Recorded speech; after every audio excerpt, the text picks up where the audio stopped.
All right. Good evening, everybody. This is Coach Monica with Ketomom Coaching, and tonight is a really special night for me.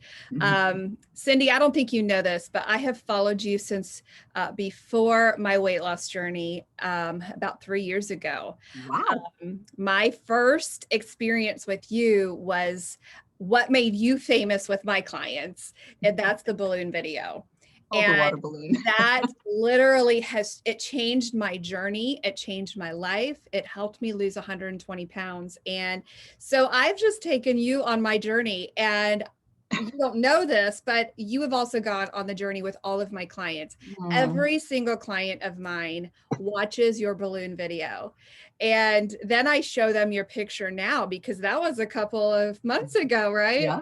And so then I show them your picture and I say, now this is Cindy. And they're like, I told them last night during our live coaching class that I was going to talk to you tonight. They're like, oh my gosh, please tell her hi. We are so excited that we get to kind of participate in this. So this, my dear friends, is Ask Nurse Cindy. You are a hero of mine. Thank you. I remember watching one of your videos, and I'm a person of faith, and I could literally feel the faith coming out of that video. And so I want you to know how many people you've impacted just by your presence on the internet. Gosh, gonna make me cry. And then what little makeup I have left at the end of the day is gonna be gone. Oh, I am just so honored that you're here with me tonight. And you're here to talk about a subject that is impacting my clients. It's impacting so many people. And so I'm just going to let you take over my screen and do whatever you want to do. Yes. And I'm just going to follow you, and I'm going to learn along with my clients. So welcome, Ask Nurse Cindy. Thank you. Yay. Let me see if I did this right. Let me get back to the screen. I want to share the screen. I'm going to hit share. I have to talk to myself out loud. Can you see that, Monica? I can see it. Awesome. Perfect. All right. So one of the things that we see and feel and encounter a lot as people that go from that standard American or SAD diet, SAD, to a low carb keto carnivore like, which is sort of where I'm at now, to carnivore experience. And that's a change in our digestion. And some of us get diarrhea, some of us get constipation. So what I thought I would talk about when Monica reached out to me, especially the constipation part, but that'll come at the end. Haha, little nursing humor there. That'll come at the end of our talk. I am so funny, especially since it's already been a long day at work. This is the title of the talk. It's Fork and Facts, Fantasy and Fiction, Food, Fiber, Flatulence, and Feces. And another word, subtitle would be, if I can get my PowerPoint to move. No, it's not advancing. That's always exciting. There we go. What the F's? What those F's? I think I'm funny. All right. So let's talk about my first disclaimer. We're going to talk about food, fiber, flatulence, and feces.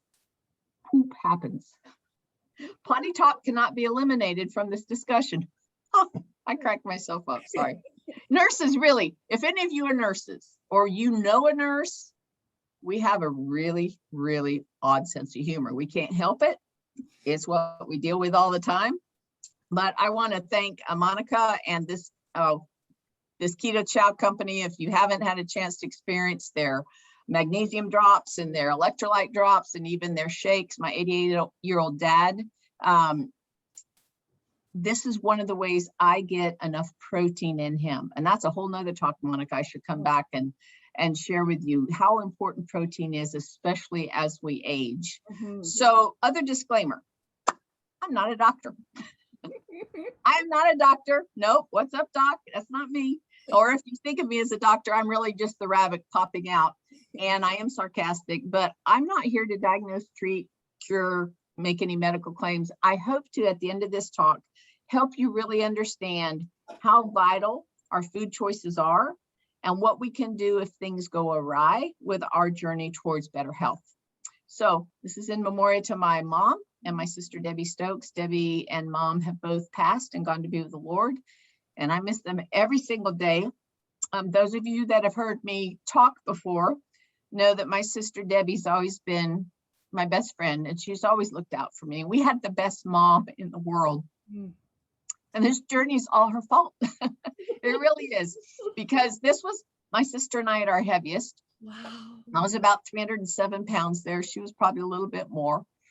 And then this was us a couple of years ago at one of the conferences. So I think it was probably about 2 years ago, because she got sick shortly after this. And if she had not pursued loving me and talking to me about her low carb journey, which she started a couple of months before me, I wouldn't be here talking to you tonight, because I'm so addicted to carbs. I don't know if you noticed the shirt, Monica, but it says recovering carbaholic. Yes.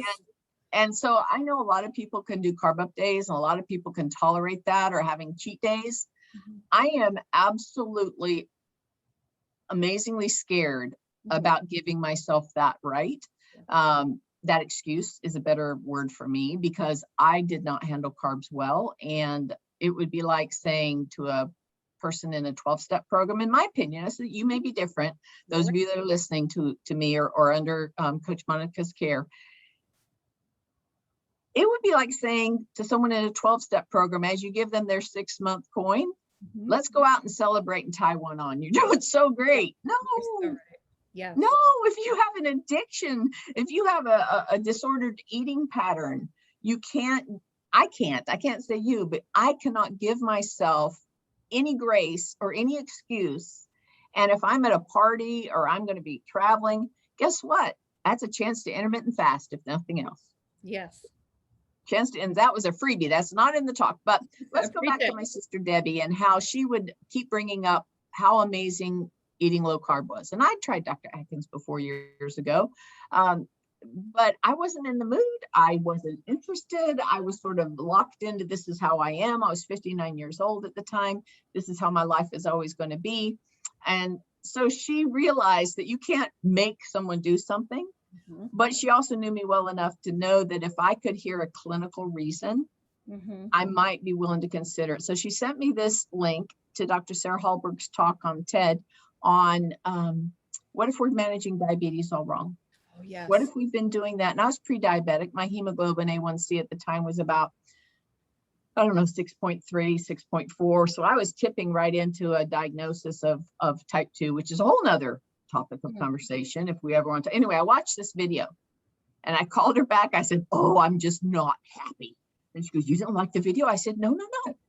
It made so much sense. Yeah. It made so much sense. You're forcing me to go on this journey with you. So it's all her fault. This is all her fault. And so this was a couple other pictures of me at 307 pounds, just so you know that my entire memory from the point of being a young child was that I was always the heaviest person in my class. I was born in 1957. So I started grade school in like 63. And I remember distinctly having to step on the scales every year. They'd bring in these bathroom scales and you'd step on them and the nurse would call out your weight to the person writing it down and the whole room would snicker. Yeah. And I was trapped. I was trapped. I was in prison. I didn't know how to get out. The keys were hanging right outside on a hook. I didn't know until I watched Dr. Sarah Hallberg's video and started my low carb journey. So I was at 240 when I started. This is a picture of me up in Canada with my husband about 2 weeks after I'd started it. We laugh when we look at it now because it looks like I was happy, but I was the crankiest person in the world because I was still really, even though I was in ketosis, I was still really adjusting to this. Like, what do you mean I can't have French fries? What do you mean I can't? Anyway, I digress. So I think the picture on the right is hilarious because if you look at the photo, I wouldn't even put down my candy bar in order to take a photo. Oh gosh. I thought about food all the time. I ate all the time. If I got up in the middle of the night to go to the bathroom, I would think, ooh, because of addiction, you hide it, right? You don't want anybody to know how much you're consuming of whatever that is, whatever your problem is. And I'd sneak into the kitchen and get something to eat and come back to bed and think, oh, he'll never know. Wow. Anyway, so this is what you're talking about, Monica. This was sort of what, yep, this was done. I was down about 20 pounds. This was in May of 2017. I think it was in May of 2017 in my sister's front yard, in Debbie's front yard. And My brother was videotaping it. We just had a blast. And if you watch that video at the end, when I start laughing really hard, we hadn't practiced actually smashing the balloon against the tree, and it splattered all over me. But we were so far into the video, I didn't dare explain to but my whole, everything was covered with water. That's why I laughed so hard when I turned towards the camera. So I guess that was about 20 pounds. I'm down now 94 pounds. Wow. I started at 240 and happy as a pig in a poke. Still got maybe another 10 to lose. But and this is one thing, this whoosh effect, this scale is your biggest enemy. The scale is your biggest enemy, not the whoosh effect, because healing takes time.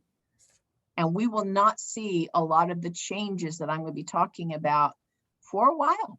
Right. I heard once in a lecture, Monica, that for every decade you have been obese, expect it on a low carb journey to take 1 year for every decade you've been obese to really obtain all of the turnover of your cells and the healing. Wow. And so that's 6 years for me, almost 6 years, and I'm 4.5 years into it. So I'm still getting there. Wow. I'm still struggling with some higher blood sugars than I would like. But that's okay. Guess what? A scale stall is simply your body taking a break, and it's a victory if you're the type that has in the past lost weight and regained it. It's a victory to stay static versus yo-yo. Enjoy it. Don't let it derail you. And let's not let constipation derail you either. So Mom and Debbie, this talk's for you. Love you guys so much. And I miss you every day. So here's a couple of pictures of me. Just so you can see that, yes, it makes a difference. Yes. Wow. It has been many a month. My longest stall, Monica, was 18 months. Where the scales were just staying the same. Now my body shape was changing, and I got really good at pulling out the sewing machine and taking in clothes. But the scales weren't saying anything different. But that's just gravitational pull against the mass. It has nothing to do with my internal healing. It has nothing to do with my body repairing itself or adjusting to these the abrupt, and because my body is always going to think as I'm losing weight that there is a lack of food. And it goes into a slower metabolism, and it takes time to make sure you're not going to die from it. So that's me today. So let's start talking about all those F's. Okay. And I hope that if you feel like you just have to eat something, you're eating your emotions versus it really being hunger, grab meat. Grab some meat. You're going to give yourself nutrition. You're not going to kick yourself out of ketosis, but let's keep going. All right, here's our objectives. We're going to talk about the digestive tract and how it functions. We're going to talk about all those F words that are associated with it, and then we're going to talk about when feces misbehaves. Feces is the medical term for poop, okay, or stool. I'm a hoot. My daughters, they're in their 30s, Lauren and Rachel, and they'll say, "Mom, you're really not that funny." And I'm like, I do amuse myself. I'll let you guys know if that was supposed to be funny. Monica will be kind and laugh anytime I take a pause, but all right. So let's talk about that. So here's our food for thought. Another F. Okay, so let's talk about when we eat, we are actually giving our body instructions saying, please digest this food. And that is basically, we're feasting. We are another F is feasting. So we are going to tell our body, I've just given you X food, X macro, whatever. Now you must take over from here and follow your internal mechanisms and digest this for me, please, because I'm going to need it. Now these digesting components, once our body starts to break them down, because what we eat, let's say back in my pre-keto days, I had a plate of nachos. My body doesn't have a macro for a nacho, but it does for carbohydrates and fat and the micronutrients of the salt and the minerals and things. So these digested components, they're sorted, they're broken down, they're sorted, they're absorbed, and they're either used right away, or if it's not needed right now, it's stored as fuel. Because remember, the body's prime directive is to keep you alive, keep me alive. And if there's an excess of calories, even if they're keto calories, The body's like, there must be a famine. She's been losing some weight, but she found something. She found a bush with nachos on it. I must store this because I do not want her to die from starvation. So it's going to use the fat, the fuel, and it's going to store it as fat. And then if I need it, it pulls it out and turns it back into fuel. What's not needed, I want you to think of every time you go and defecate, which is the medical term for getting rid of feces, defecate, feces. When you go to the bathroom and have number 2, you are getting rid of things that the body says, thanks for the goodies. This stuff is junk. This stuff I don't need. I'm going to put it in the trash can. All right. So think of that. So what's not useful is eliminated. That's the leftovers. That's what the body says. I can't do anything with this. And that's feces. Now, that's when we eat. Now let's talk about the F word associated with not eating. If we don't eat, we are giving our body instructions as well. And this is fasting. Whether you do intermittent fasting just while you sleep, if you do a longer intermittent fasting, if you do a longer 1, 2, 3, 4, whatever days you do of fasting, you're also without food telling your body what to do. And the body looks around because it's going to keep you alive. And it's going to look around and it's going to look and find that stored fat. And it's going to be like a homing device. And it's going to say, oh my God, I knew you were going to need this. I just knew it. And it will pull those fat stores out. It will convert them into energy or ketones. And it helps us stay alive for the fast because your body has no idea what an intermittent fast is. It knows what starvation is. So when we don't eat, we are telling ourselves what to do as well. So now let's talk about what we eat. Now, what we eat is also important because we're telling our body when we eat a piece of meat or we eat whatever you choose it, a stick of butter, like Kelly Hogan does. We're going to now tell our body, okay, I'm giving you this type of food and you know what to do with it. You've got the enzymes, you've got the things that you need to do to deconstruct it. And different hormones are activated based on that. So if I'm eating carbohydrates, insulin comes out. If I'm not, then other things will kick in and ketones. So when we step back and if we think about when we eat or don't eat and what we eat, no matter, or even if we're not eating, we are giving our body specific instructions and hormone production signals. So we can now leave behind the fantasy that a calorie is a calorie is a calorie, which is what big food wants us to believe, right? That whether you eat a Snickers bar or half a pound of hamburger, the calories are all that matter. No, what we eat is going to be different in how our body receives the instructions. Wow. So hopefully that makes sense. So there's a fantasy that a calorie is a calorie is a calorie. It is not. Yeah. Each type of calorie is very specifically going to interact with our enzymes and our hormones differently. And they're going to have different instructions based on where they come from. Wow. So any questions so far? No, that's good. That's really good. Now let's talk about things that we're sort of familiar with, those macro and micronutrients. What are your macros? What are your macros? You know, well, Cindy, what are your macros? What do you eat? What do you eat in a day? Yes. Yeah. Okay. So let's just talk about the basics. Every macro has some level of calories. Now, while we don't really focus on calories, let's step back. And a calorie is simply a lab term to give us an indication in a roundabout fashion of the energy that's provided per gram of that macronutrient, carbohydrates, fats, and protein. And it's in a lab where they put it in the oven and they wanted this blah, blah, blah, blah, blah, blah. It has nothing to do with the human body unless we consider the fact that if I think I can eat 6,000 calories a day of fat bombs and lose weight, you have to remember that the body has no idea that you might not starve tomorrow. Right. So it is going to, at some level, there is some caloric wiggle room when we're in ketosis, but, and it's easier to eat higher calories when we start. But I used to weigh 95 pounds more and just hauling that, 94, just hauling, got to keep that pound there.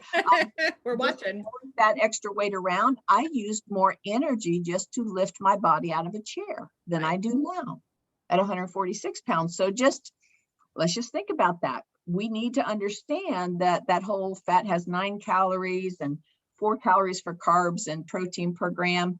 That's where they got so fat phobic, thinking, oh, there's so many calories in fat. Well, it interacts with our hormones different, all that stuff that I'm sure you've heard about or Monica's taught you. What doesn't have any calories whatsoever, but still vital for life, are the micronutrients in our minerals. This would be potassium, sodium, calcium, copper, iron, zinc, all of those things that we need to also be aware of, because many of our, if you're eating plant-based carbs, or even if you're eating different types of cuts of meat, their macro, while the macronutrient may be, we pretty much know what we think it is, your micronutrients can be way different. I found out, Monica, I think I'd shared it on Esther or Cindy, that I was getting dizzy all the time. I was lethargic. I was cold all the time. I thought my thyroid had gotten worse. And I went to see my endocrinologist, and he happened to check my ferritin level, which is a building block of iron, which builds your red blood cells. I was in the critically low level of ferritin. Wow. And I needed not an adjustment to my thyroid. I needed iron. I needed iron. So these micronutrients, if you can, and you're not getting the results you want, consider seeing about getting an order for certain labs. And I'm sure you've got a list, and Dr. Berry talks about it a lot, as well as others. So they don't have any calories. Macros do. Micros no, macros do. Just depending on how long you've been, you can be obese, but be nutritionally depleted. Right. Because you're not eating anything that's easily absorbed and used in the way of your micronutrients. I don't know what you teach, but I don't think, and I encourage people to take at least a basic multivitamin, because we just don't know how depleted you are in these things that are vital. Right. So you can get more exotic if you want. Now let's slide into protection. We cannot live if we were to get infected with all the bacteria and viruses and things that we encounter every single day, whether that's COVID, whether that's E. coli, whether that's strep throat. If we didn't have these protective mechanisms and a strong immune system, we would not live long. And we have three main systems. We have our respiratory system and the little nose hairs and all that. We're not going to talk about that today. We have our skin, which touches, if you could see polka dots on every single thing you touch that has a bacteria or viruses on it, you would freak out. You would not only never leave your home, you would sit like this. Don't touch me. So we have these amazing protections in our immune system and the integrity of our skin. But the third, and that's what we're going to talk about today, is our GI tract, our gastrointestinal tract.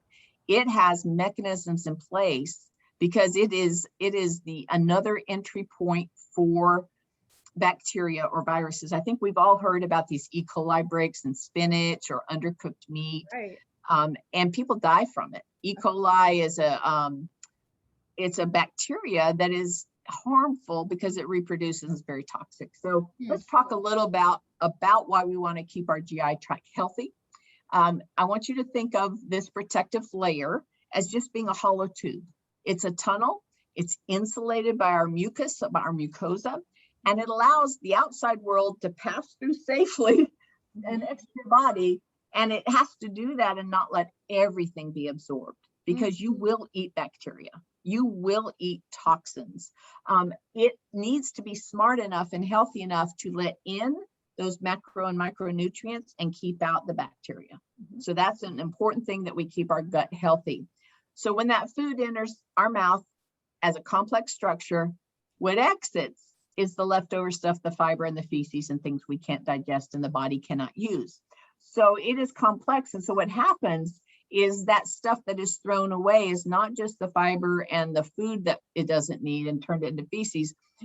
Your stool is actually one of the ways the liver, which is our massive detoxifying plant, dumps the stuff that it's detoxing. And that could be stuff I took in today. And it could be stuff that's been stored in my fat, that as I release the fat cells, it enters the liver has to process it from the bloodstream.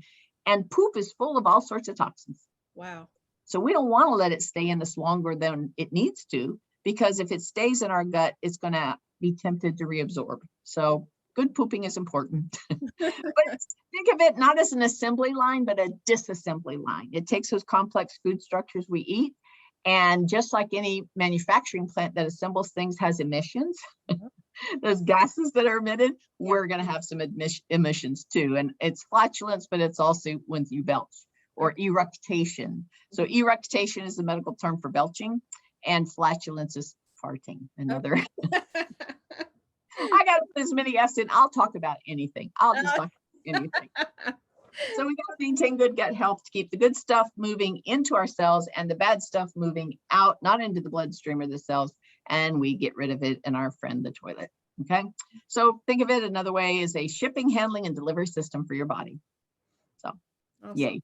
Yay. So let's talk about a little bit. These are the components we're going to talk about. We must remember it's a hollow tube and it protects us from the outside. So we need that healthy mucosal. If you take your tongue and run it around the inside of your mouth and you feel that it's slick and smooth, that's the beginning of the protection layer that keeps that stuff from getting in. And if you've ever had a canker sore or been at the dentist and your mouth's cranked up, you feel that if that mucosal layer is broken, and just eating or drinking anything, it hurts because there's not that protective layer of your mucosa. Now, while it changes in form and function and name as it passes through, our entire GI tract is lined with this protective sort of slimy layer. That makes sense? Oh, yes. And that's so important to us because the enzymes that digest our food, without that mucosal lining, would digest us. I mean, that's why if you've ever heard of someone with pancreatitis, the pancreas releases a lot of our food enzymes. And if it starts to be blocked, the pancreatic ducts into the small intestines, those enzymes will back up and start to auto-digest the pancreas. Yeah. So it's interesting. It's really interesting how complex we are. All these components here from the mouth all the way through the anus, we're going to talk about to some level, just so you understand, because to me, informed self-care helps you decide, is it worth eating that or not? Yes. Exactly. So let's talk about the mouth. I will tell you that you choose what you put in your mouth. I choose. Monica chooses. Yes. No one has ever actually tied me down and force-fed me. I like to blame other people. I couldn't say no. They offered, I would have hurt their feelings. Oh, yeah. But you're still choosing, ladies and gentlemen. I'm still choosing. Now, this is an important part of the digestive system. We don't think about it that often because this is where both the mechanical digestion and the chemical digestion starts. We have teeth. We cut and grind it using our teeth. And we take that complex structure and we begin to break it into smaller pieces because it has to get down to the amino acids. It has to get down to the fatty acids. It has to get down to the glucose level before my body can pull it in and use it for the cells. So it's really important that mechanical digestion here in the stomach are the only two places mechanical digestion occurs. And we have to adequately chew that food up till it actually turns into a pulp in order to allow the rest of the GI system to not have to work in overdrive like, oh my God, why did you send that down here half wrapped?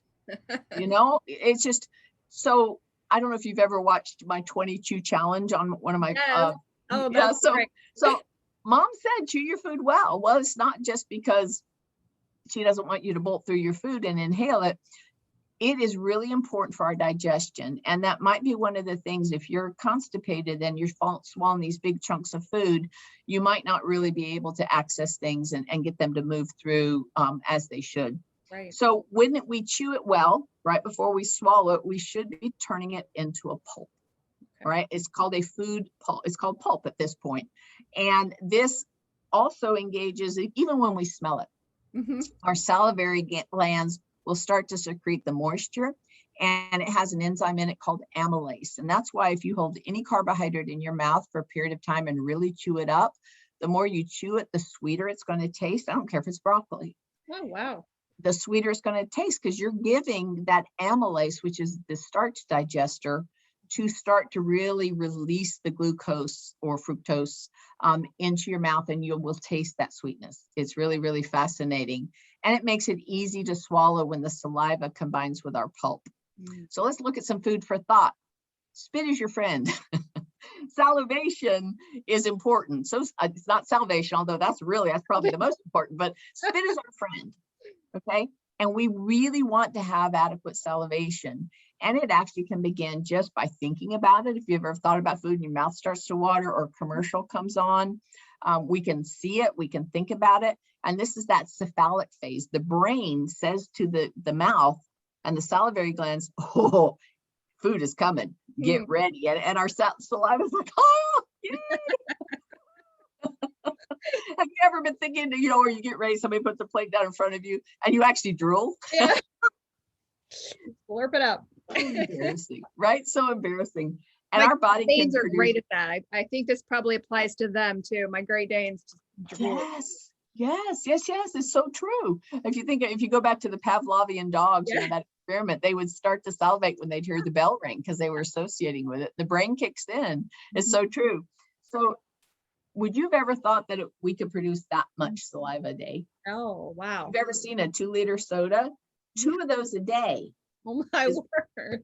So if you ever find yourself swallowing, and if you find yourself with a dry mouth, you're either nervous or you're not drinking enough. Okay. But 2 to 4, or maybe it's a med, but 2 to 4 liters a day, and it's only mildly acidic, and it's rich in that amylase I talked about, and that's what breaks down our carbohydrates into sugar. And they ambush the mush in our mouth. They ambush that bolus, and they start to really engage the chemical part of digestion. Right now, it is important that we let that encounter happen so that food can easily slide down our esophagus and get into our stomach without us choking or aspirating or anything like that. So chew your food, ladies and gentlemen. I have to remind myself a lot, especially if I'm multitasking, which we shouldn't do.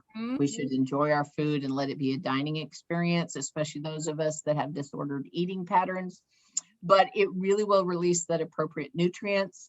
When it enters the stomach more slowly, it allows the stomach to start its job without it just being rushed down in there and overwhelmed. It allows the stretch receptors that are in our stomach to feel that stretch and to give our stomach time to let our brain know, I've had enough. I'm satisfied. I have satiety now. When we bolt our food down so fast, we do not give that 20-minute, because the stomach, these stretch receptors are like, I'll tell the brain in a little bit. I'm just not when I get to it.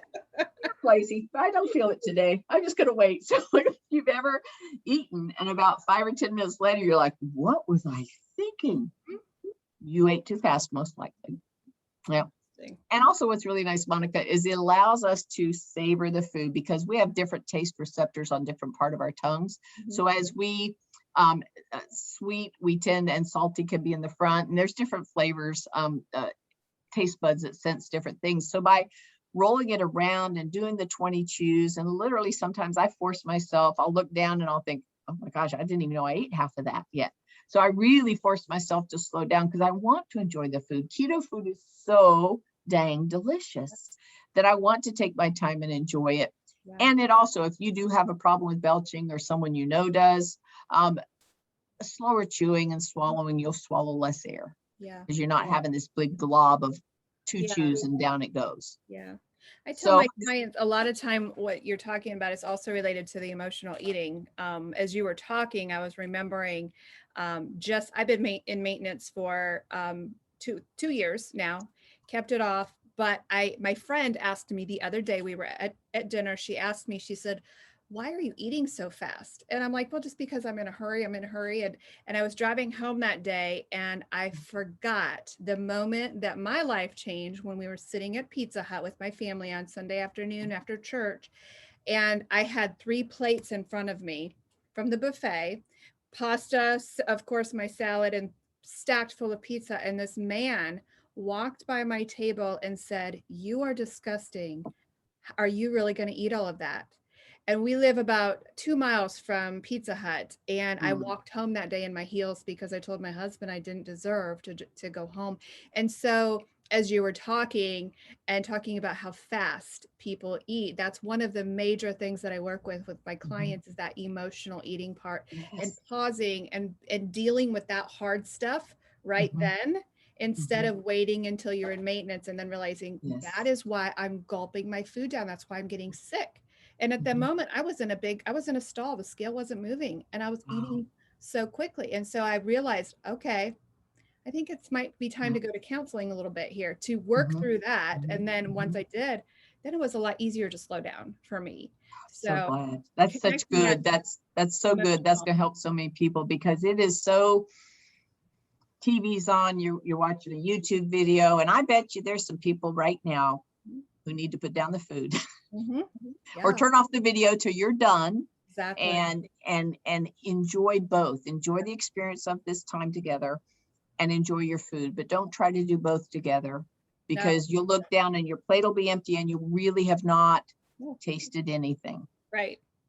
Yeah. And that's where it's so easy for me, at least. If I do savor it, I'm satisfied a lot sooner than if I'm reading. I love to read. I'm not much of a TV watcher. I'm listening to a podcast, I read, and I have to really continually remind myself, no, Right. Cindy, it's time to eat. It's not Yeah. time to multitask. Yeah. So true. And you Yeah, well, connected the good. dots with the science behind it. I love it.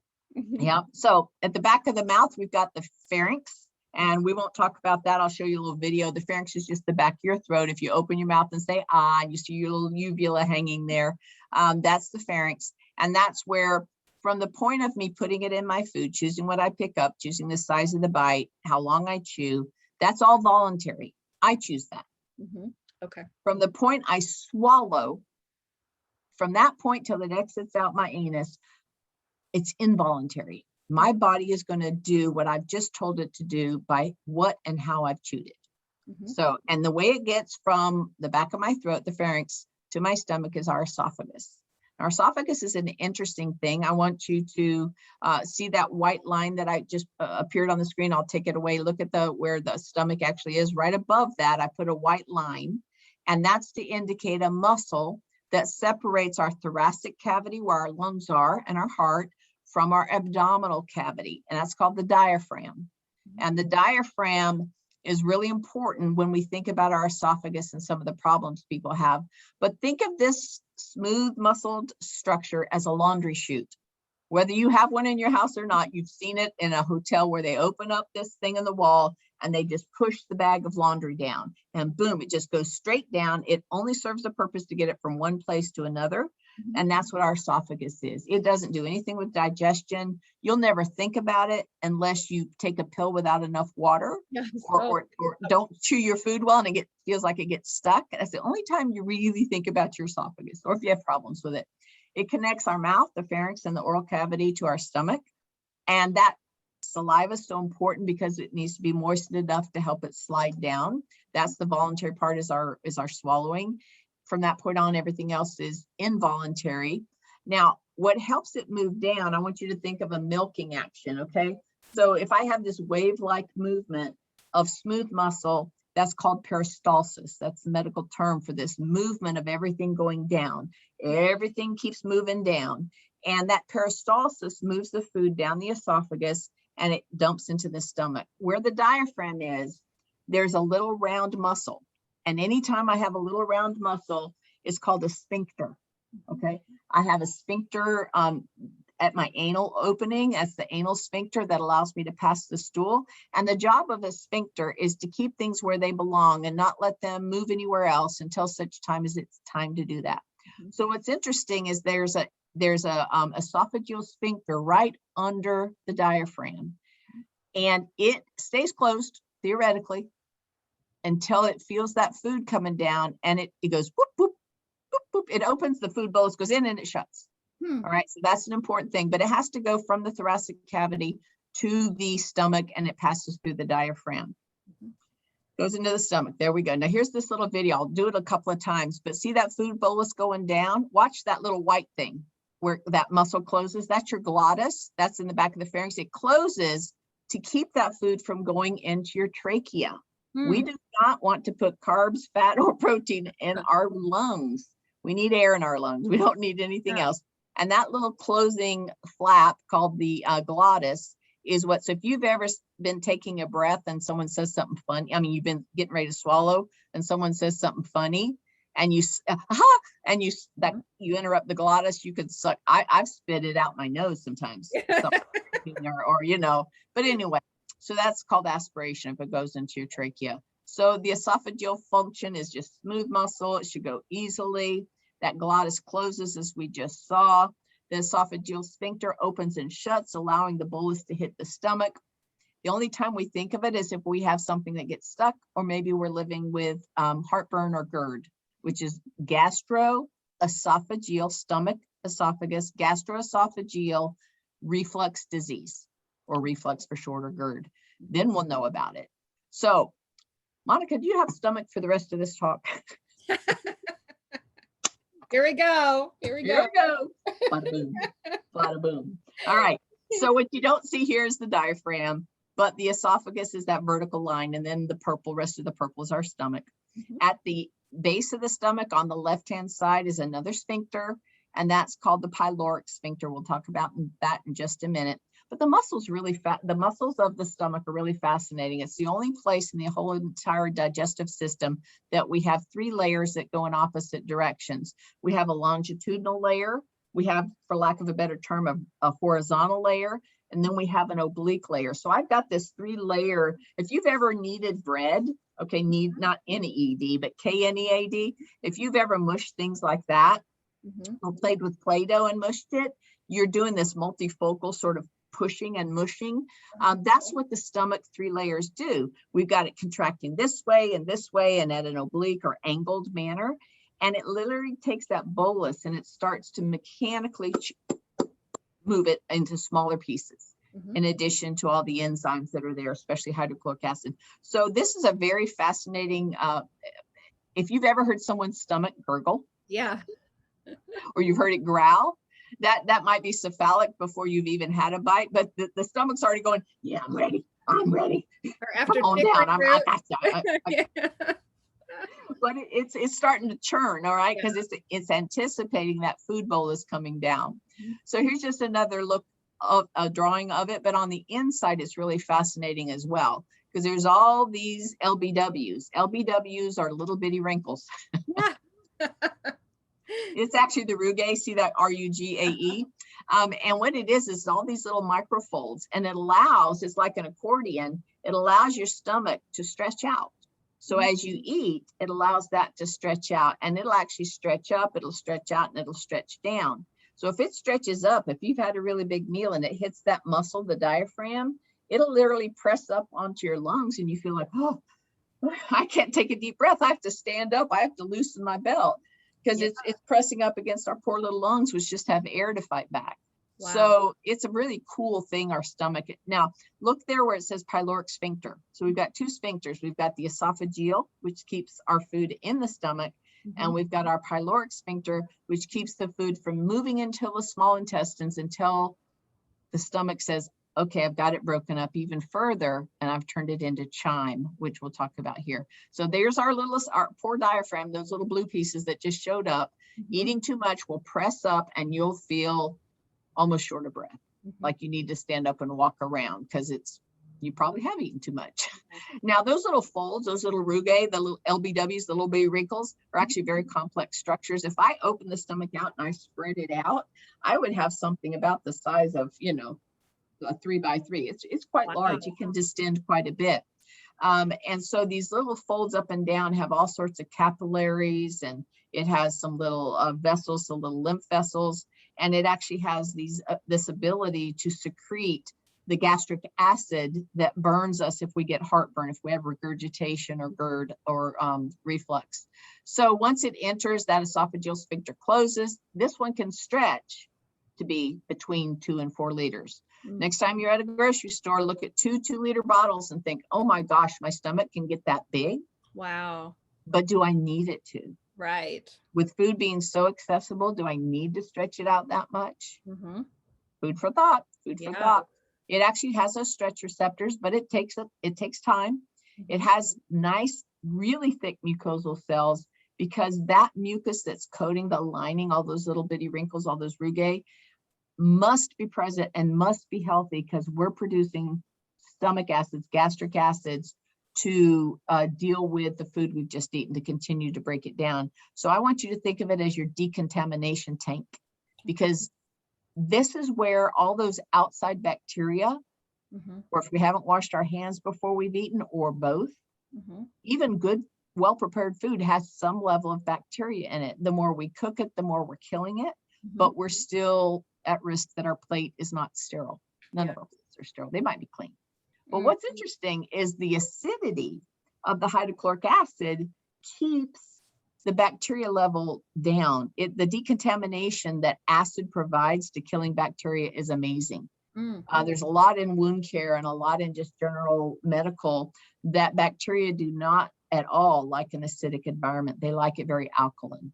Okay. So this gastric acid, the hydrochloric acid that we produce, breaks down more of the food, kills the bacteria, and it's actually stronger than battery acid. Wow. So the mucosal health is very important. And so we're going to continue to break that down. And now the food bolus is termed chyme. Parsley, sage, rosemary, and thyme. Oh, wait, that's thyme. By now, your food is very liquefied, okay? So if you chew your food well and you tend to feel distended and bloated, that will go down if you chew your food better. It really will, because you're already breaking it down some, and the body's not having to keep it in the stomach as long. Very interesting thought. So it's churning and it's yearning to digest your food bolus and turning it into chyme. There's a lot going on in the stomach, mainly the gastric acid. So I don't know if you've ever had clients or suffered with GERD, that Gastro-Esophageal reflux disease. This is what happens. That sphincter from the esophagus to the stomach is supposed to stay tightly closed unless you're swallowing. But sometimes for a number of reasons, obesity, drinking alcohol with your meal, drinking too much water, what's going to happen is the sphincter will open up when it shouldn't. Remember the battery acid level acidity of our gastric enzymes will go back up into the esophagus. The mucosa on the esophagus were never meant to be exposed to that. Stomach mucosa, yes, not our esophagus. And it literally starts to erode it. Wow. So that's what GERD is. And so the medical answer for years, Monica, has been to order a acid blocker. So here's some food for thought. Those proton pump inhibitors decrease your body's ability to produce the acid that is necessary for digestion and for killing the bacteria. I'm not telling you to get off of them. I'm not your doctor. I'm not anyone's doctor. But consider if you could start to taper off of them. Going cold turkey is typically extremely hard because there's some interesting research about stomach cancer, about bacterial invasion of our small intestines for those that are on these acid blockers long term. So just be aware that that stomach acid is mandatory to kill the bacteria and to really engage our digestion. So it's just for people to think through, because there are many times alternate ways to manage the GERD, and a lot of people have a lot of stuff on there. The other thing, Monica, that I don't know if you've ever had anybody have problems with is a hiatal hernia. Have you ever heard that term? Yep. A hiatal hernia is where that diaphragm, that muscle that separates our lungs or thoracic cavity from abdominal, weakens. And part of the esophageal sphincter and part of the stomach actually slides up in between the lungs.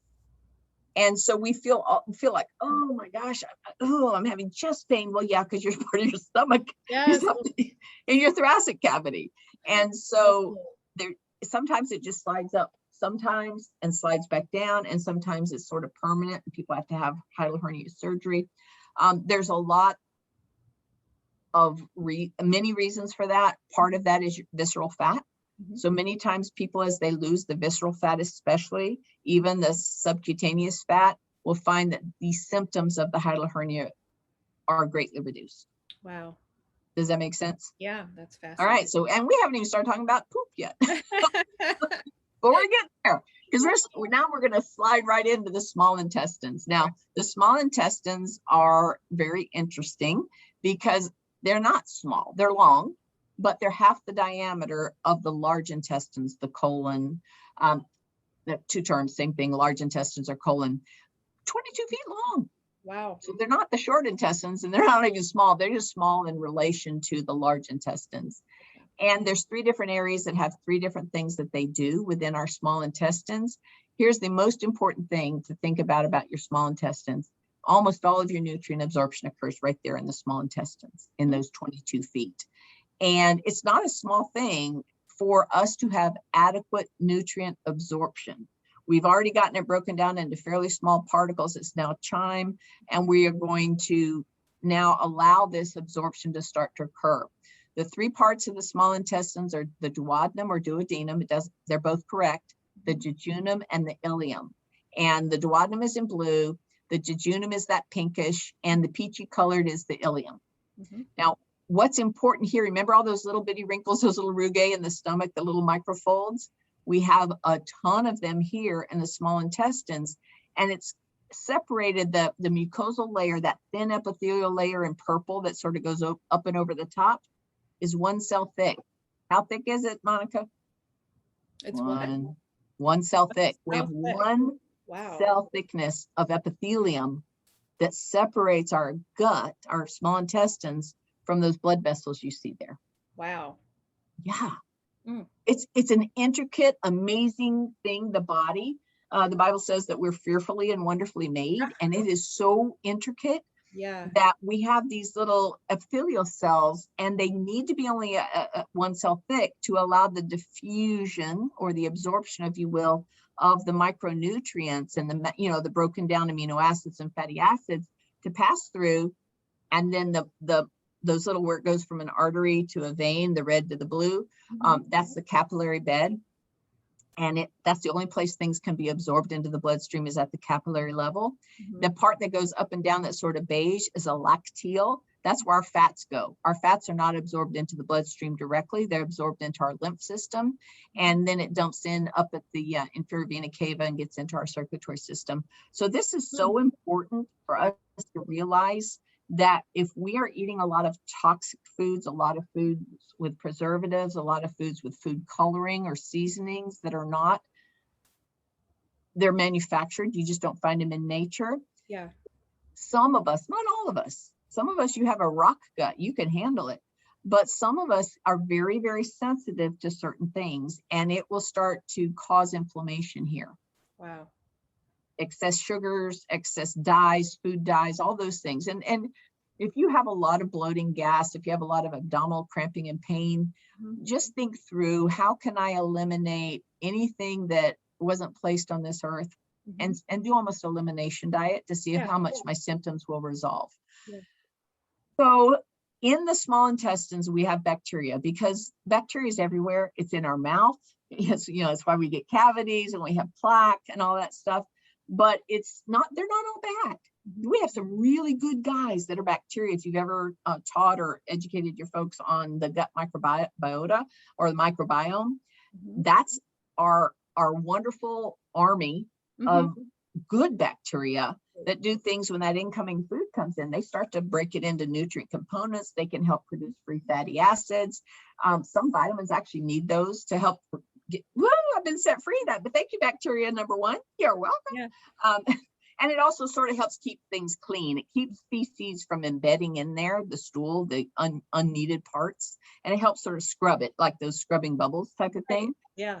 So you can see that lacteal going up vertically. You can see the capillaries there from arterial blood flow to venous, and they're really important, but we want the good guys in there, because that 1 layer thick layer I was telling you about, they have what's called tight junctions. They don't just hold hands like this, they hold hands like this, and they are packed together, and they are really nicely packed in there, because there's only 1 layer between the food and your bloodstream. Okay. Wow. And they need to be strong.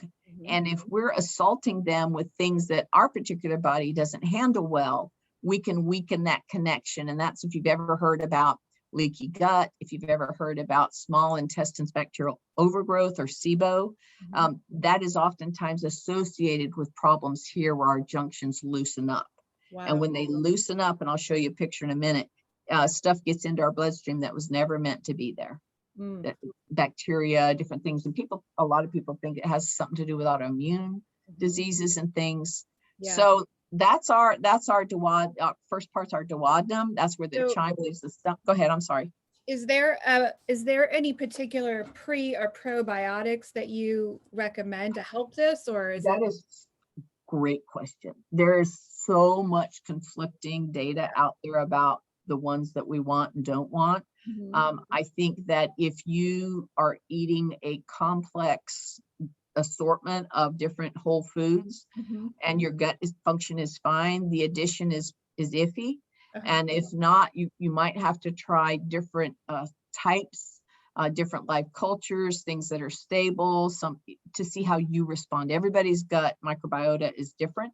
Yeah. And if you've been on any level of antibiotics, you should probably consider minimally some sort of low carb live culture yogurt to try to replenish those bacteria, because we poop them out or we kill them. Right. With antibiotics. Yeah. Do doctors typically work with you? Because we don't have good luck sometimes with our doctors supporting this lifestyle. So is that something that a client would go to their doctor, or a natural path? Or I would go with a more natural pathway unless yours is very progressive. Yeah.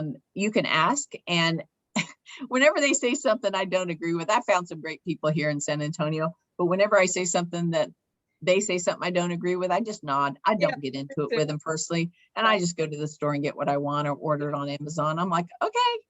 Thank you. Okay. I even have a couple years ago, let a doctor give me an order for a statin. I didn't fill it. Remember, what I put in my mouth is voluntary. I wasn't going to argue. I wasn't going to argue. No. Okay. Bye.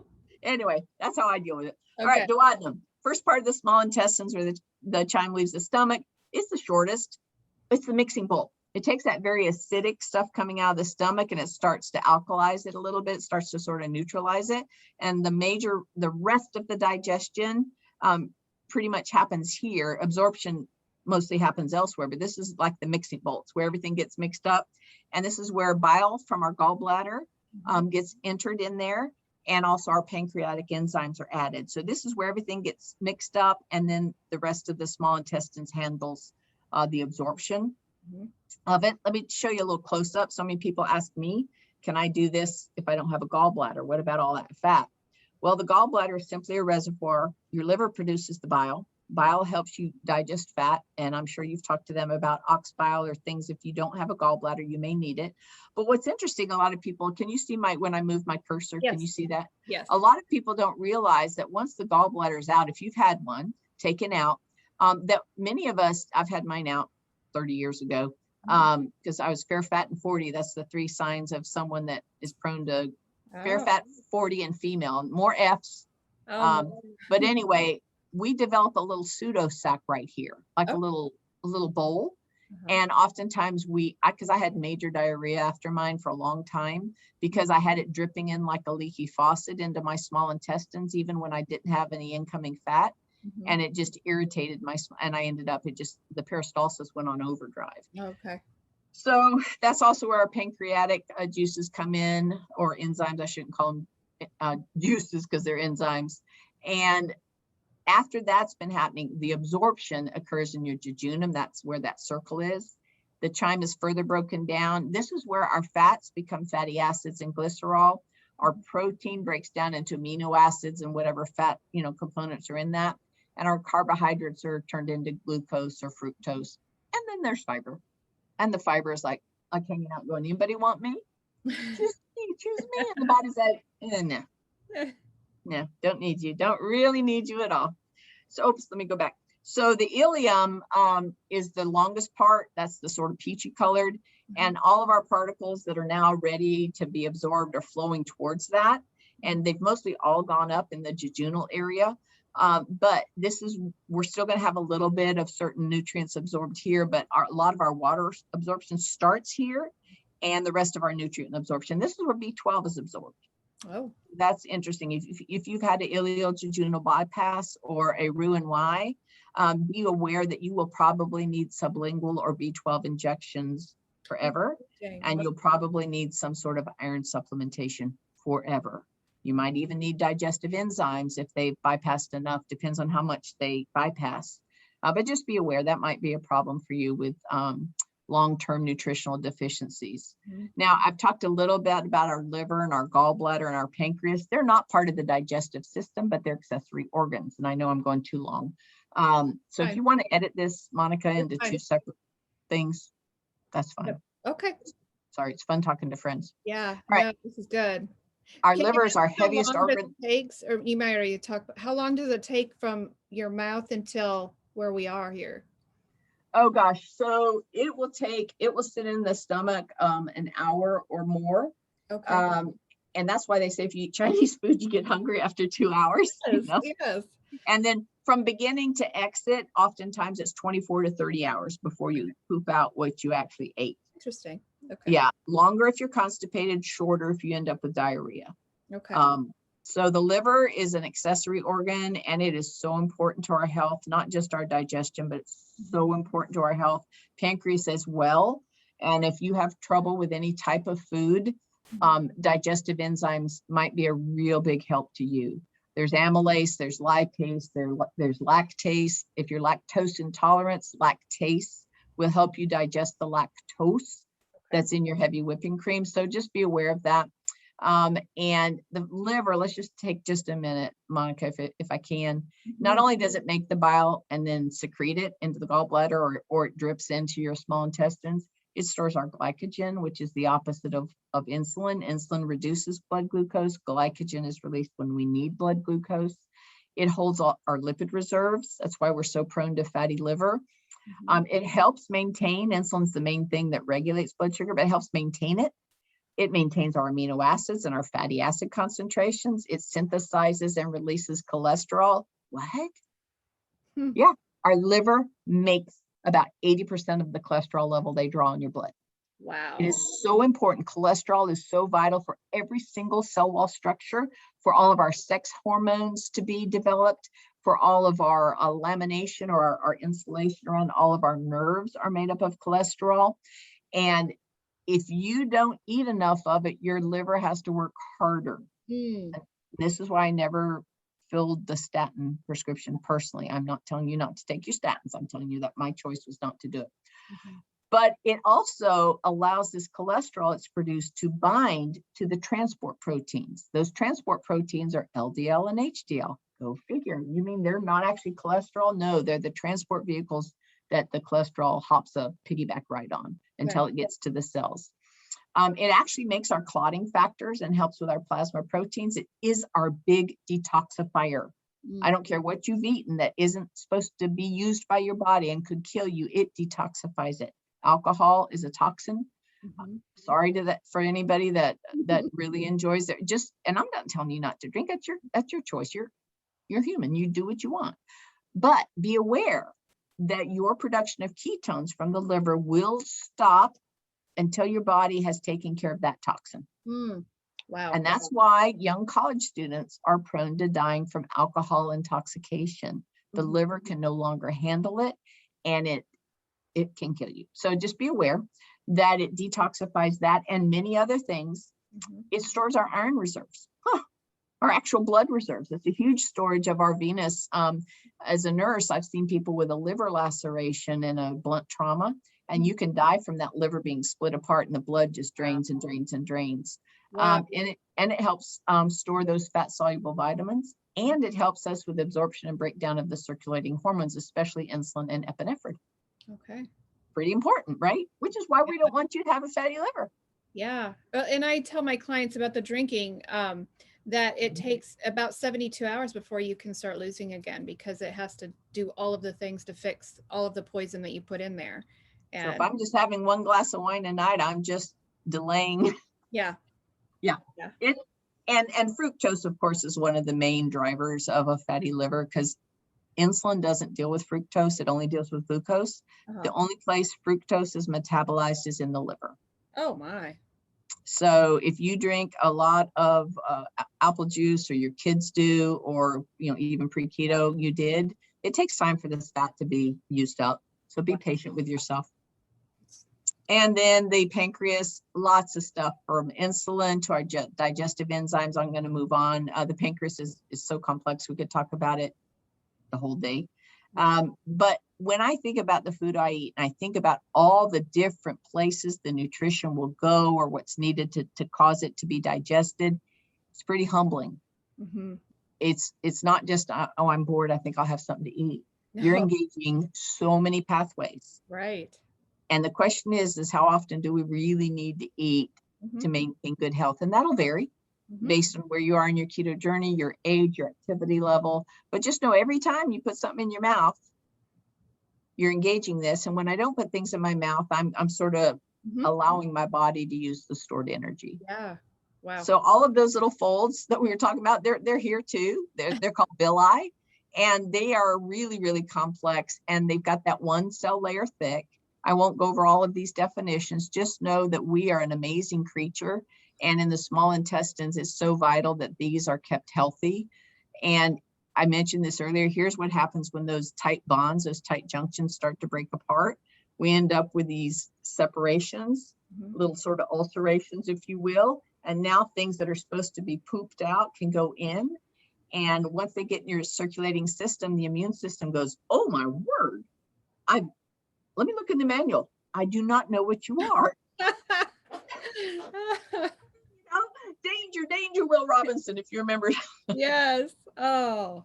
So we really want to try to, as much as your budget can afford, eat the best food you can. Try to reduce your food colorants, your seasonings. I found out that about 30 years ago, I cannot digest onions, Monica. I can't do it. Right. I remember a video you talked about that. Yeah. Onions, leeks, shallots, thank goodness. Garlic is okay. Yeah. Onion powder is the worst because it's so concentrated. Wow. Guess what one of the most common ingredients is to many processed foods, even keto foods that are savory? Yeah. Onion powder. Interesting. I can't eat them. Wow. People are like, oh, I couldn't live without onions. Yeah. And I'm like, yes, you can. Yeah. If you have to, you can do, people don't say who have a peanut allergy and have to have an EpiPen because they have an anaphylactic reaction. Yeah. They don't say, it's okay, I have that PBJ. I'm just gonna pop that EpiPen in me. No, you don't mess with it. Yeah. So I think I actually they were working me up for IBS. And once I went on an elimination diet with an allergist, and once I took onions out. Wow. So is this fixable, like the leaky gut and those separations? Is that fixable, or is it just something? It is in many cases. Of course, nothing is always true, but in many cases, this actually turns over. Each cell type in our body, blood cells last 90 days, our skin lasts 28 days, and these cells turn over about every 5 days. Okay. So if we can keep the thing that's irritating us, the question is, what is irritating us? Yeah. If we can do some level of elimination, that's why carnivore is so successful for so many people, especially if they can do it for a couple of weeks. And then if they do start adding things back in, you add one thing at a time and you keep track of your symptoms. And that's what they did with me. And we added onions in, and I about died. I'd been like 2 months totally free of symptoms, the cramping, the bloating, the diarrhea, the horrible gas. Yeah. Wow. But here's another artist rendition of what leaky gut does, is that one cell layer thick epithelium in our small intestines. If those tight junctions loosen and these things start to float into our bloodstream, it can cause systemic problems. Some people think that this fibromyalgia, chronic fatigue, inflammation, generally speaking, is related to this leaky gut. So interesting. And all that chronic inflammation, if we are coming off of sugars, but we're still eating a lot of processed foods that we really, there's 20, it's keto, but there's 20 ingredients. Yep. You could not be ready for that right now. It's a great bridge until you're at the point that you're in control and you've sort of got things down. And then you might want to start thinking through what can I take away to increase my health? Yeah. Wow. Now we're getting to poop now. Time to talk about constipation. Let's talk about the large intestines. Now, most of the digestion has occurred by now of the nutrients. What's left over is the fiber and the water. And so food for thought. It mainly absorbs water, some salt, some minerals are absorbed in the colon or the large intestines. The waste products are going to move down and out. This is where it starts to really head out towards the trash can of your toilet. And your feces enter it as a liquid. It enters here, down over here to your, right here at the bottom left at the cecum. That's where it enters from the small intestines. It goes up, across, and down. And here's your rectum and your anus here. And it's going to start liquid, but it's going to become more solid as it travels through the colon, because that's what the colon does. That's what it only produces, really mucin, and that's to keep it sort of moistened and lubricated. Think of it as sort of like a KY jelly. And when it exits the body, it's defecation, and you are no longer full of crap. Most of the time. And neither am I. They might disagree with me. It goes up the ascending, it goes across the transverse, and it comes down the descending, the sigmoid colon. If you've ever had a sigmoidoscopy, that's where that is. They just check there. A colonoscopy, they can go all the way up those curves. That's important if you have any history of colon cancer in your family, or you've had irritable bowel for a long time, to look into getting a colonoscopy where they can visualize that. Now let's talk about poop. I mean, let's talk about some poop, okay? Did you know that the folks in Bristol, in the medical community over in England, created the Bristol stool chart? Interesting. If you've never heard Zoe Harcrum from England talk about Zoe Harcrum, Harcromb, I think. She first introduced me to this at a lecture at Low Carb Denver. I about fell off my chair. A nurse all these years, never heard of the Bristol stool chart. Oh my goodness. But it's like staging a pressure ulcer or evaluating the severity of a burn. They are using this Bristol stool chart to identify what type of poops you have normally.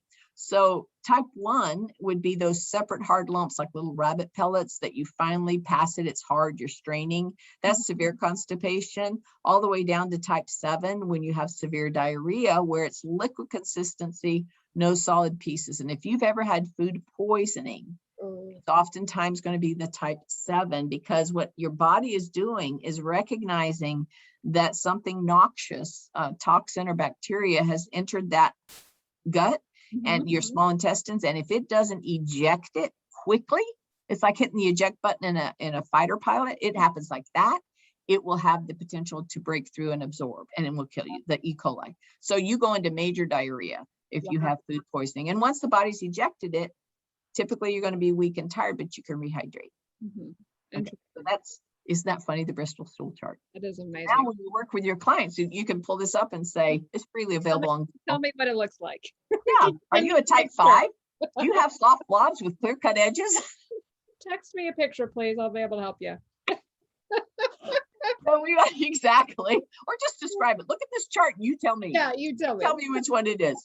So we've got the good bacteria in our gut. That's where a lot of your probiotics will help.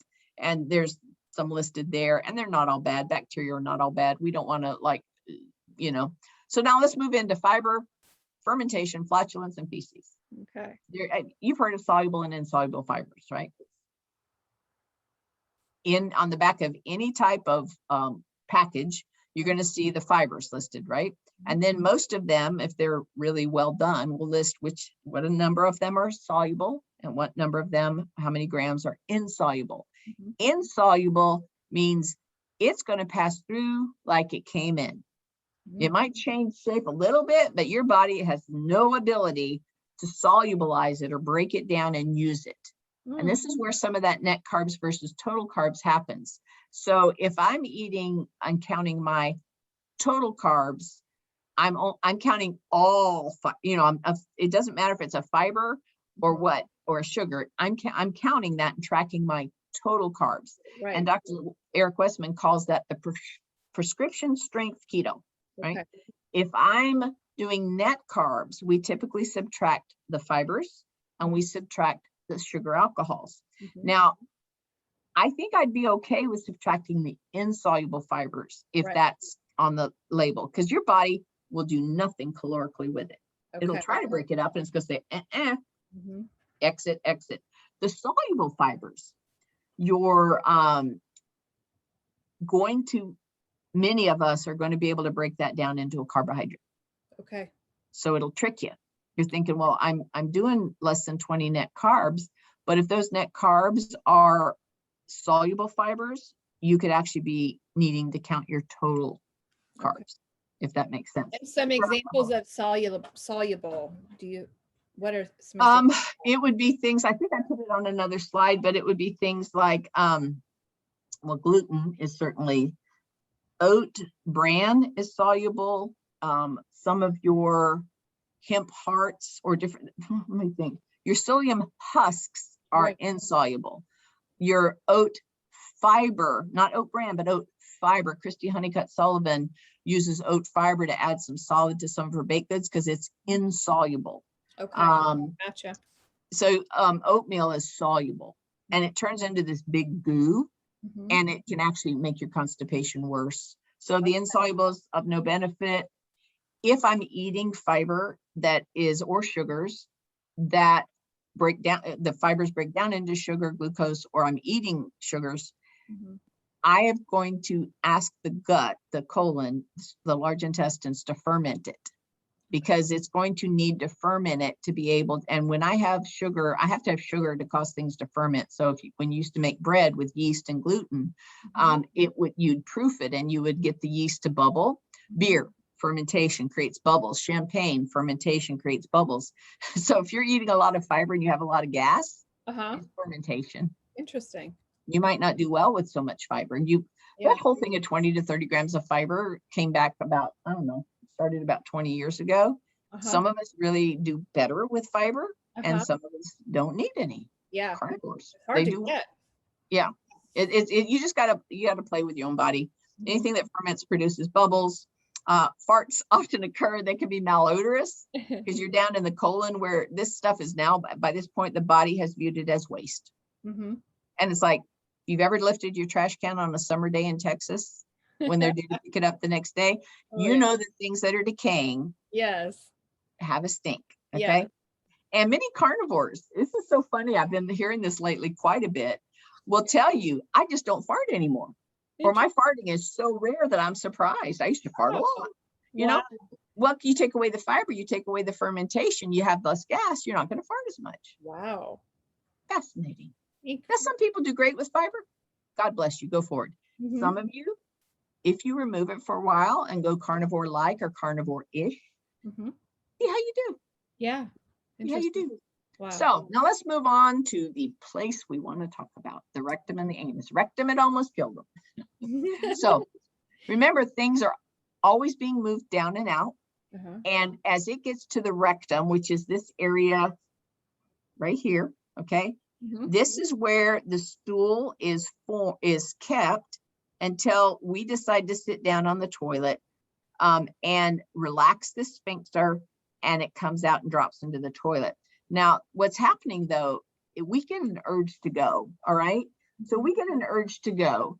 And if we don't heed that urge to go, and we ignore what the body's saying, hey, I just got a delivery, I just got a package, please, can you give me just a few minutes? I just need a few minutes. Ignore that urge, the trigger, that feeling passes, and we end up with more stuff coming down and pushing down on that, and it gets impacted, right? It keeps pushing down and pushing down. It's like a trash compactor, and it gets more and more dry because that part of the colon still absorbs water.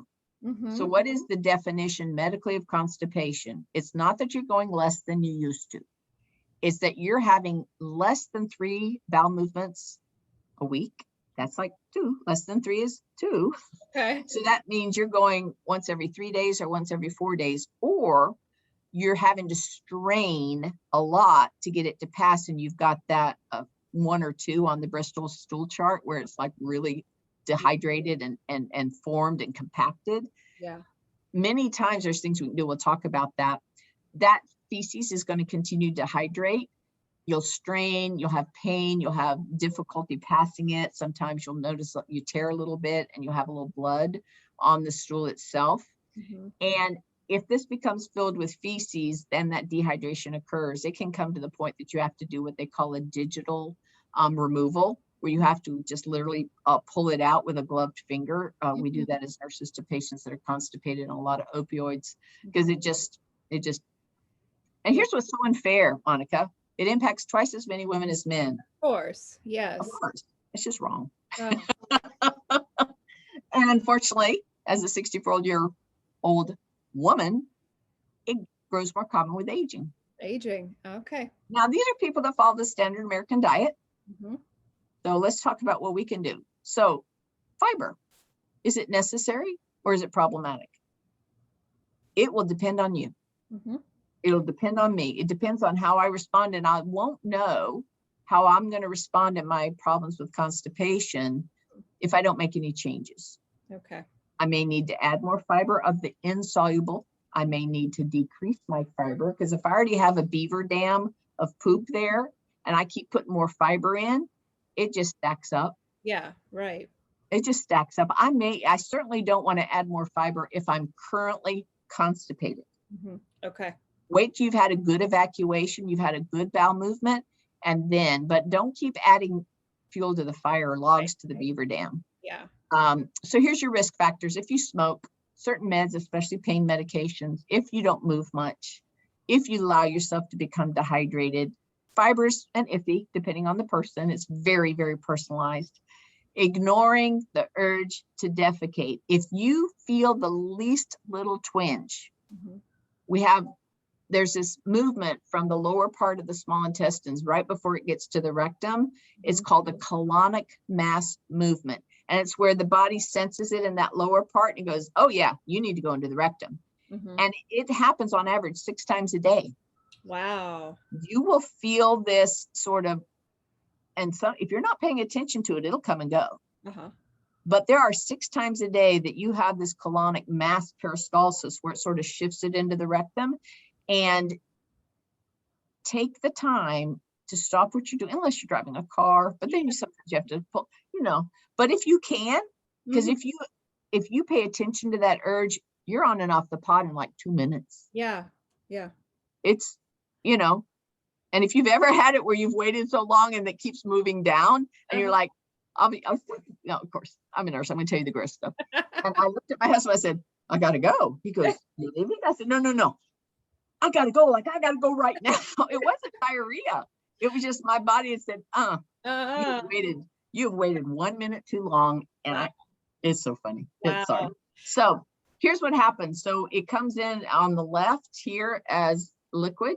And as it goes through the system, it becomes dehydrated. And if we ignore that 6 times a day and it could be just a tiny twinge.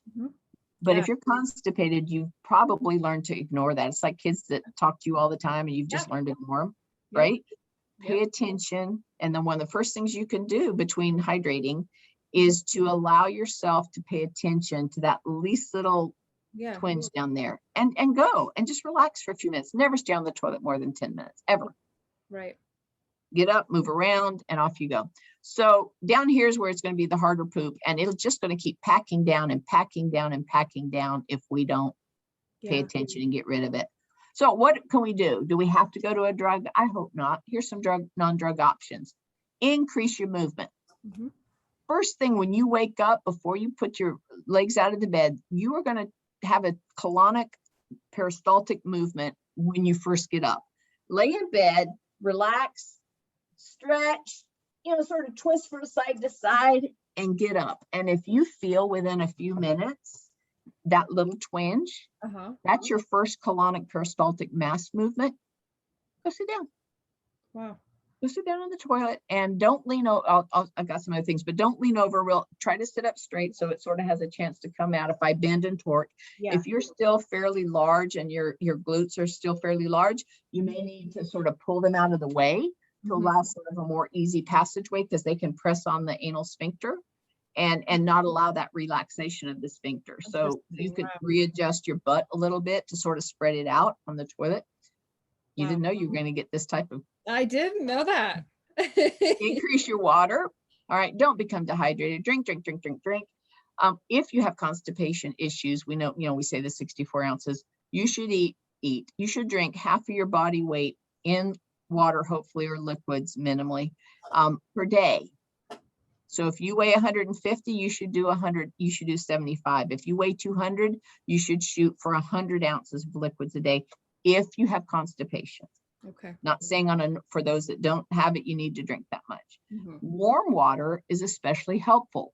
Warm water with salt in it, warm water with some citrus essential oils in it is helpful, because it's going to increase that relaxation and the movement of things. Coffee, tea, whatever it is that you like that's warm. Drinking cold things first thing in the morning can sort of constrict all that.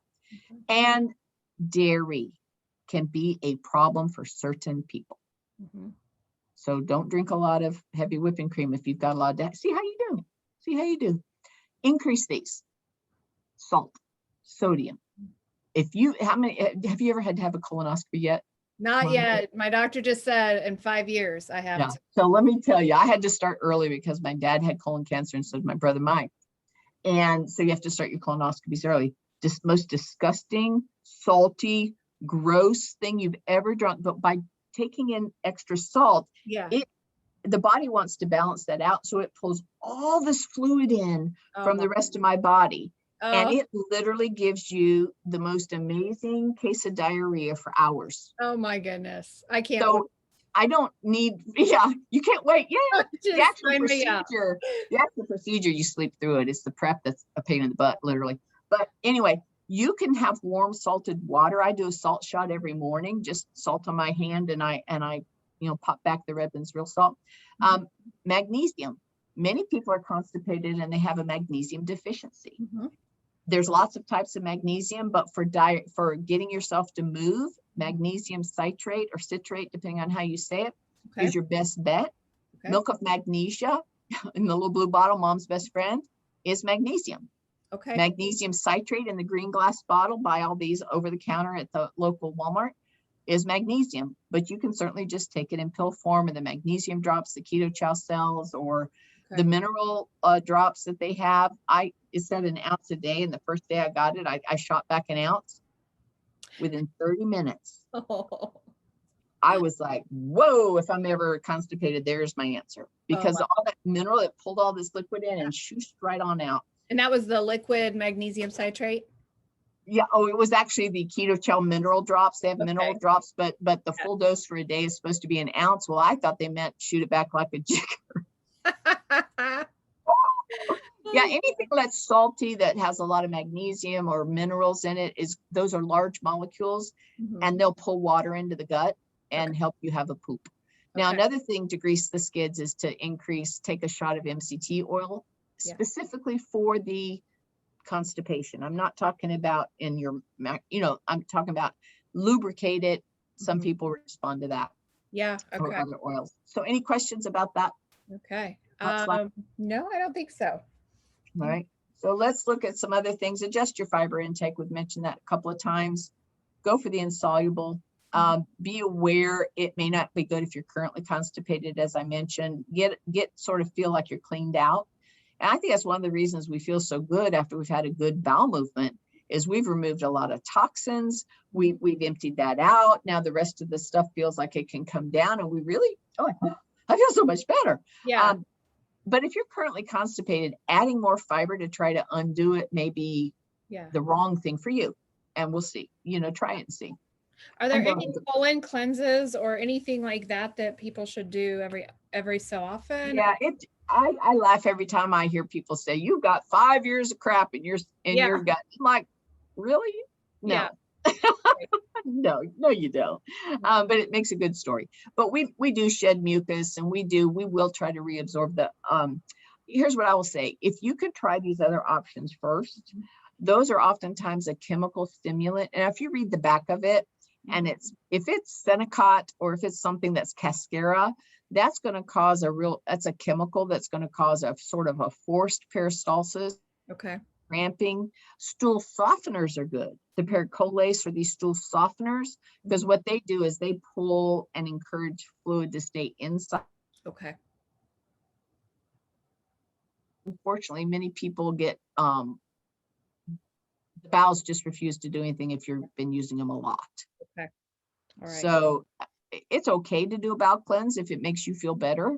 But if you can get things moving along, because your bacteria are going to help scrub.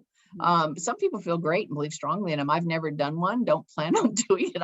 My bowels are fine. I'd rather go shopping. I try to spend that money on something else. It's like saying I'm gonna, I could go on liver cleanses, but I won't. But anyway, so don't lean forward excessively because you're binding that rectum. Okay, I want my rectum to be as vertical as possible. To the toilet bowl. I might do better by putting my feet on a footstool, and I try to get my knees higher than my hips because that's allowing that pressure of my legs coming back on me to sort of help encourage that. Relax, deep breathe slowly. Don't stay on the toilet more than 10 minutes. I'm going to go over this real quick. Any questions about non-drug options? No. All right. So the bowel, the large intestines have many problems: diverticulosis, diverticulitis, irritable bowel syndrome, Crohn's, ulcerative colitis. What's so wonderful about keto foods, especially if you are real careful about your fiber, if you're having problems with one of these diagnoses, is that by reducing a lot of the preservatives and colorants and food additives and going to more really whole foods, where the only processed thing you eat, you've processed with a knife in your kitchen, is that many of these flares will go down in severity and frequency. Okay. Not all, but many people respond really well to that. So Monica, thanks for having me. We have talked about so many things about what happens in our digestive process. It really does impact everything because of our hormones and our absorption of nutrients or lack thereof, getting those toxins out of the body in a timely manner. Let's just do a real quick review. And we're going to go down vertically. The food enters our mouth, goes down our esophagus, hits our stomach. The liver kicks in and helps, as well as the pancreas. Most of our food is actually absorbed in our small intestines. Stuff that's indigestible, the waste products, go through the large intestines, and it comes out our friend, Mr. Anus. Mm-hmm. And so I hope that this has been valuable. Thanks for staying till the end. Oh gosh, that is just absolutely fascinating. And as I was sitting here thinking, I just saw pictures of clients right now that I'm working with. I've got a couple with pancreatitis. I have a couple with colitis, and a lot of the doctors are telling them keto's causing this. And so it makes everybody panic. Like, what am I eating that's wrong? And so as you were talking, I just drooled.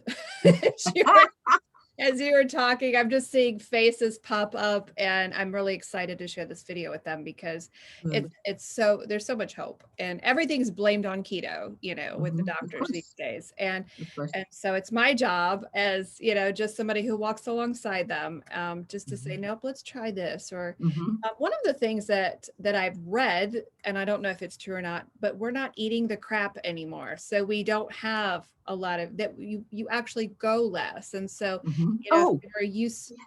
Yes. Let's talk about that. Yeah. We used to have, before we were keto, and we bought a lot of packaged foods and pizza boxes and Kentucky Fried Chicken and all that. So we had a lot of trash. We eat things that you buy in the produce and the meat. There's very little trash. Yeah, that's so true. All right. Now let's compare that to the trash you were putting in your body. Compared to when you eat clean foods. If you're eating low carb keto whole foods, not the whole food store, but the whole foods, your body will use almost all of it. Yeah. So what's left over? Right. Not much.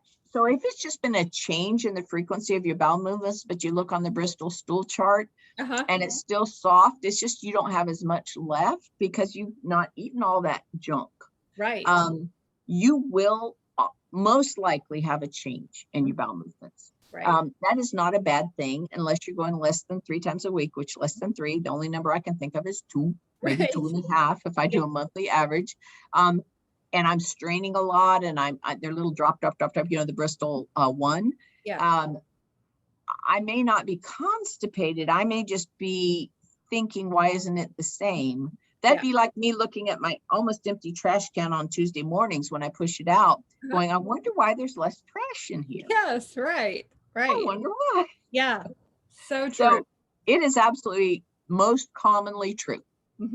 And you can go every other day and be perfectly fine, or once a day, but you get 6 colonic peristaltic shifts a day.